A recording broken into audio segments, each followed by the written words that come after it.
Hello everybody, and this is Caleb from MakeSomethingEpic.com.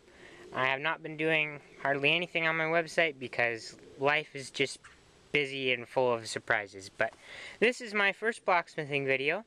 I'm hoping to do a lot of videos depending on what things happen, but this is my setup as of now until I get my shop built. And so I'm going to start. And this is my forge. It's a buffalo forge that my neighbor gave me. It's a very nice little forge. It's also quite old and it is still trucking on. As you can see, it's got, right now there is some coal in it that has already been partially used. It's really light right now. And what people mostly refer to that as coke. After coal has been used and all the impurifications burn out of it, it's coke. Which is what's best for your forge. And then I've got my blower here. It's a hand crank blower, buffalo forge. I mean, yeah, it's pretty basic. You just spin that and the air goes through the bottom, up, and into the base. And then I've got my anvil. Anvils are very hard to find. And as I said in one of my posts, if you can't find an anvil for blacksmithing, a railroad track piece is great. It's great steel and it works, but there is absolutely nothing like a real anvil until you have tried it.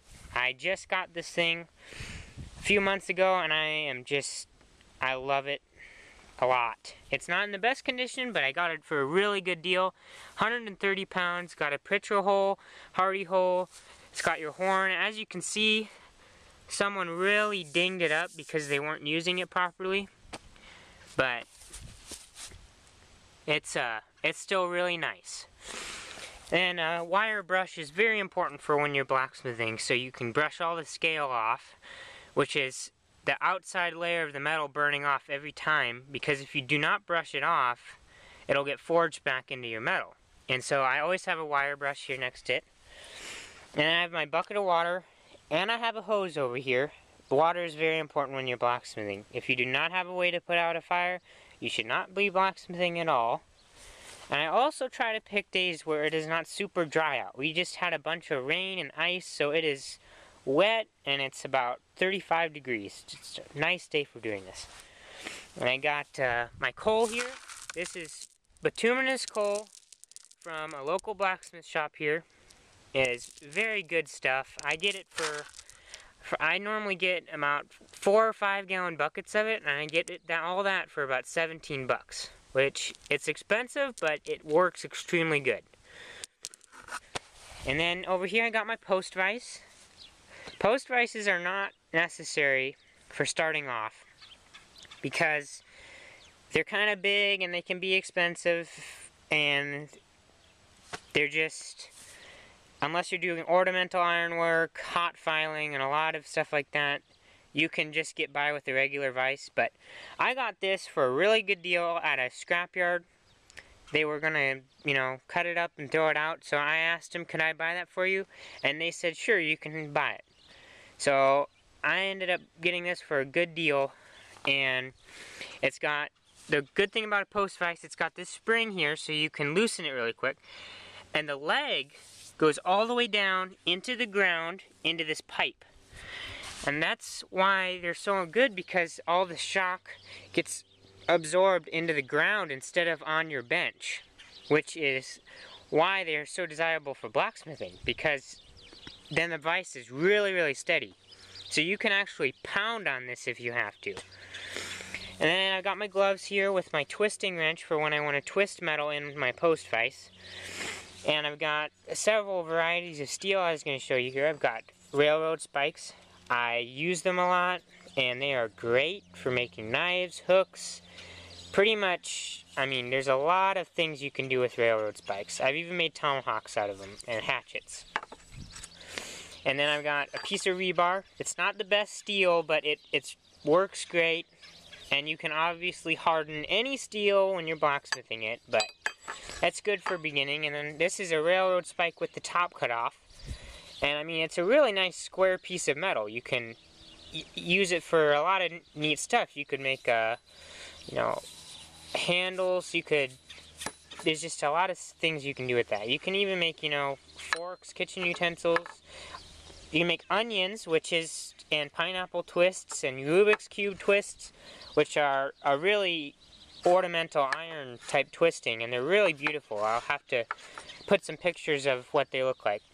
I've got some bar stock. It normally comes in 10-foot sections from a steel yard, and that's the best way to get it if you want new. But I cut all this to this length because I use it to make things, and I'll show you one of the things I make with this piece over there here soon. And then I've got over here, horseshoes are great. You can make hoof picks for horses, for all those people who like horses. Out here, there's a lot of people who do horses, so I'm considering making quite a few of those sometime soon. You make knives, you can make crosses. I've seen people make coat racks, all sorts of cool stuff. And then I've got some wire here, just thin wire. It's from a fence, a cattle panel. I use this for a lot of stuff, really. It doesn't look like much, but it's really useful. This is not galvanized, by the way. You never use galvanized steel in your forge. It could let out a toxin that will really make you sick if you breathe it in. And then I got a long spike nail here. That's good for playing around with in the forge. It's just round stock, basically, so there's a lot you can do with that. And then this is a piece of scrap iron I found on the farm. I think it's a piece of an old wagon or something. You can use that for stuff. Another thicker piece of rebar. Rebar comes in all sizes. It's always round, but it comes in big to small, 1 inch, ½ inch, tiny. And it's really easy to come by because it's not that expensive, and normally construction crews and stuff, they'll have it laying around the scraps that they don't use, and you can generally get them pretty easy. And then some more scrap iron, and this long piece here that I found laying around in the woods, I think I'll make a fireplace poker out of it sometime. Do some twists down it and make a cool handle and put a tip on it, and because our wood stove needs a new fireplace poker. And then over here, I got all of my tools that I use for general blacksmithing. There's some extra ones that I like I have my angle grinder and things like that for knife making, but that's kind of cheating because a blacksmith generally doesn't use any power tools, because forge to finish is a very good thing to learn. But I don't have any tongs that I've made at the moment. I'm getting ready to make some. I just haven't gotten around to it. But right now, I've got this pair of fence pliers that I picked up at a box of tools at an antique store for like $5, the whole box, and they work really good. I like them a lot, actually. They're really useful. And I've got, this is a big pair of tongs that my neighbor gave me that was his great-grandfather's, and it was very nice of him, and that is, I really like them a lot, and I use them every time I blacksmith, and they're very useful. And this is another one of my favorite tools for gripping iron and stuff. It's you can find them in the welding section at any farm and garden store or hardware store, and they're basically just a giant pair of locking pliers. And I can use them for gripping railroad spikes, for forge welding, because you have to have a really good grip when you're forge welding. And I got some wire brushes over here. This is specifically for cleaning up metal, and I try to kind of save it for finishing. And then I got a brass brush, which when you brush metal when it's hot with brass, it turns it to that brass color because some of the brass comes off and gets onto the metal, and it makes it look really cool. And I got some chisels. This is actually a stonemason's chisel that I use for cutting lions and stuff. So like I'll have my piece of metal and I'll cut a straight line all the way down it if I wanted to weld a piece in there or twist it and make it look cool, things like that. I got a punch. Another big, this is a big, referred to as a cold chisel, but it has a lot of uses. And then the iconic hammer, the cross-peen hammer. Some people call it a blacksmithing hammer. Works great. This is a 3-pound one. Probably one of the common ones you'll use. 3 pounds is a great start-off weight. You'll get used to it even if it seems heavy. And I've got a little hammer here, a little cross-peen hammer. It's about 1 pound. And a small ball-peen hammer. I love this tiny ball peen hammer. It's just one of my favorite hammers because it's light and it's really great for plenishing and finishing iron. Works great, and I got a big, large ball peen hammer here. And I put duct tape on my handles so that I can get a better grip, and it protects the edge here in case I miss and hit the anvil on accident. Nobody's perfect. That always happens. And I got some files. Files are good. These are fine files. I use those for testing my heat treatment, and you can use them for if you want a hot file, like the edge on a knife, you can do that. And then I was going to show you this. This is one of the things I really like to make. It's some people call it a Viking style knife, a medieval style knife, hand forged knife. You can find them on tons of pictures of Pinterest of stuff like this, but this basically starts off as a 6-inch piece of this. And I just draw it out and forge it. It's got pretty good for my last few attempts. I've gotten better at making these. And this is all the file work down the edges of it. That's from hot filing, and I got a twist over there on the end of the handle.